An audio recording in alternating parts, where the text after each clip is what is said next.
Good morning, friends. Welcome to Civil Samanthan.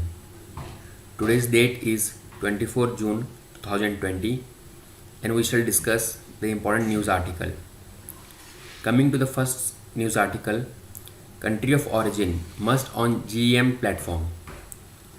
To promote local products, the Government of India has made it mandatory for all sellers listed on GEM platform, which is a platform for procurement of goods by the Government of India, to list the country of origin while registering new products.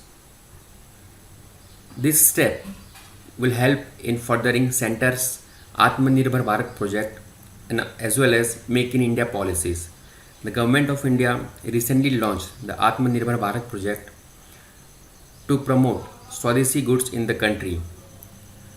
So now buyers on this platform can see the percentage of local content in various products. They can also switch to a new Make in India project if it satisfies their demand for local products. So they can purchase accordingly.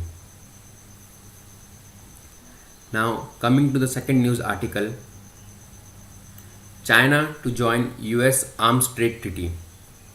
Now China has decided to sign this global pact of United Nations.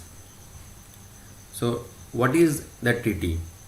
The Arms Trade Treaty, which is under the United Nations, it was initially started in 2012 and finally enforced in 2014. So the treaty regulates the international trade in conventional arms. So which are the arms? It regulates small arms to battle tanks, combat aircrafts and warships. Now, what does the Arms Trade Treaty seek to achieve?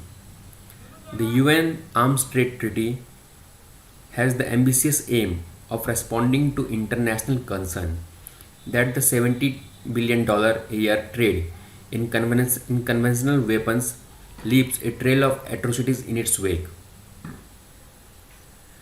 The United Nations Arms Trade Treaty calls for the international sale of weapons to be linked to the human rights records of buyers. It also requires countries to establish regulations for selling conventional arms. So the countries must establish certain rules and regulations for selling their weapons, to whom they are selling, why they are selling. The treaty also calls for potential arms deals to be evaluated in order to determine whether they might enable buyers to carry out genocide, crimes against humanity, or war crimes. So, the very purpose of the deal is also brought under the ambit of the treaty. If something wrong happens with the weapons that have been purchased, the deal can certainly be evaluated under the treaty. The treaty also seeks to prevent conventional military weapons from falling into the hands of terrorists or organized crime groups and to stop deals that would violate UN arms embargoes. So the treaty also prevents the weapons from falling into terrorist organizations or syndicates or groups that are organized into crimes against humanity. And this treaty also stops deals which violates UN arm embargoes. So, but India has not signed the treaty. In 2013, India's argued that India already has strong and effective national export controls on military hardware to ensure that they don't fall into wrong hands. So India already has rules and regulations which prohibits weapons from falling into wrong hands. So India has not signed the treaty yet. Coming to the third news article,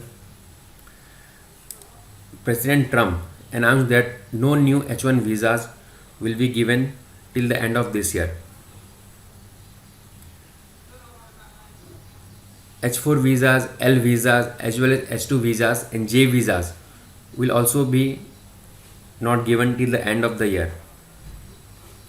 So why did President Trump take this step? He want to protect American jobs during this ongoing pandemic where there is huge unemployment across the world as well as in the US. But the order does not apply to existing green card holders, spouses and children of US citizens and those already in the US on temporary work visas or their derivative visas. So let's see what is H1 visas and what is H4 visas. H1 visas allows US company to employ foreign workers temporarily in specialized occupations for 3 years which can be extended to 6 years. And around 85,000 visas are given per year, but universities and research non-profit organizations are exempted under the rule. So why is India always after H1 visas? Indian IT companies like Wipro, TCS, Cognizant, they send a lot of their workers to US through these visas. Also, spouses of those holding H1B visas are also allowed to apply to work. They are issued H4 visas.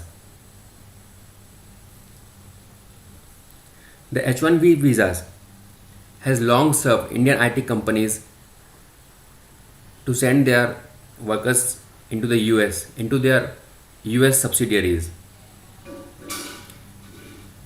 Even if you see the data, in 2018, 74% of applications were applied from India.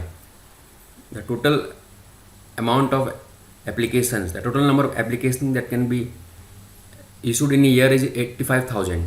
So out of those 85,000 in 2018, around 74% was applied from India, and mostly they were in the age group of 25 to 34 and mostly in software industry.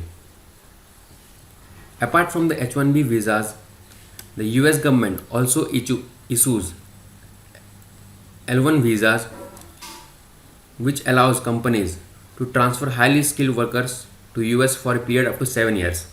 H2 visas allow food and agricultural workers to seek employment in US. But mainly in news, we always see talks around or news around H1B visas because India's software industries is one of the booming industries in the world, and it provides diverse services to US and its companies. So Indian IT companies like TCS, Wipro, Cognizant, they keep sending their employees to their US subsidiaries. So any changes in H1B visas affects them severely. Now, why did the US suspend non-immigrant worker visas? If you see,